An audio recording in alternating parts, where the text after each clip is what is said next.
Now, since Joe started all this, Joe's a great idea. And I also have a cohort at arms, a sergeant at arms today, in this case, who both knew Shirley much better than I did. I knew Shirley very briefly in my career as Toastmaster. She impressed me as a lady that really reached for the stars as excellence based on what we saw in that plaque, which we will have Joe read, of course, later on.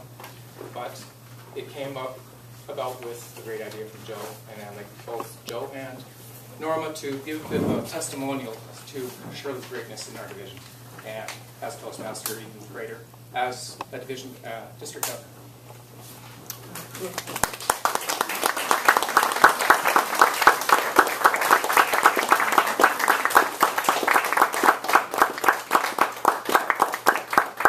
Usually when somebody says, Joe, what were you thinking? It's usually in a different context. And I told myself I wouldn't get emotional during this.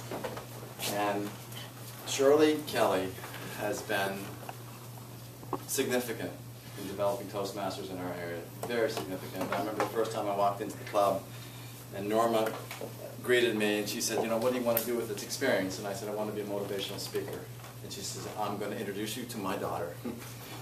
Now, usually in those cases, you have to wonder. But I have to tell you, working with Shirley Kelly, she's a leader of love.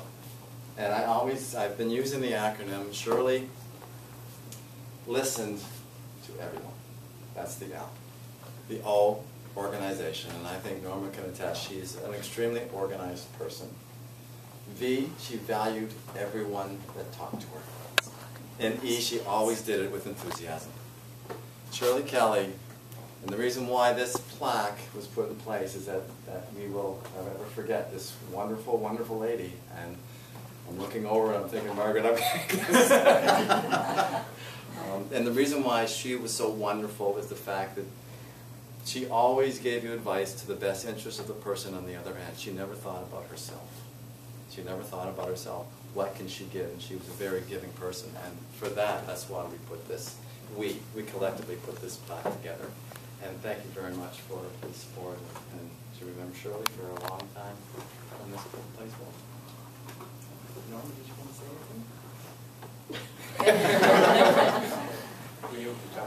anything? Yeah. When you think of Shirley, what are the colors that you think of? The deep red, the deep purple, and the turquoise, Shirley's colors. But Shirley was just such a wide spectrum of colors. She was the color of friendship. She was the color of loyalty. Stop,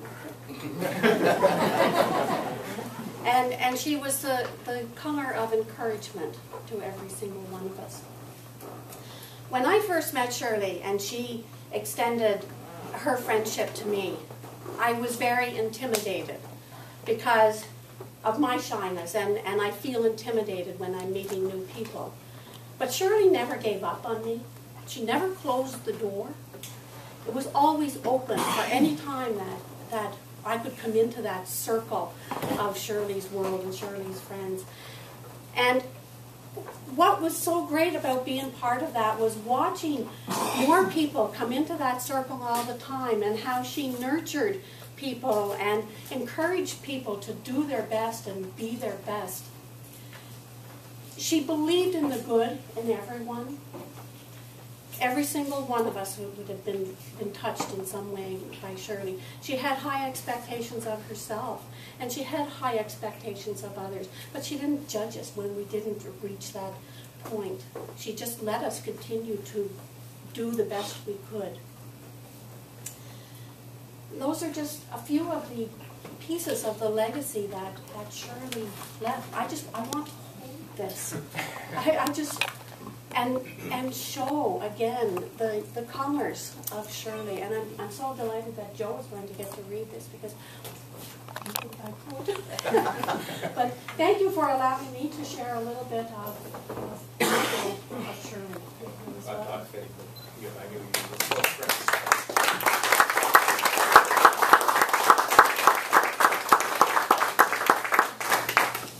reads in memory of Shirley Kelly, who took great pride in inspiring fellow Toastmasters to step into the spotlight.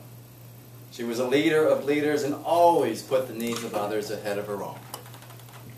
She would be beaming with pride with any Toastmaster that would strive to win the honor of being the Division International Speech Contest Champion. Thank you.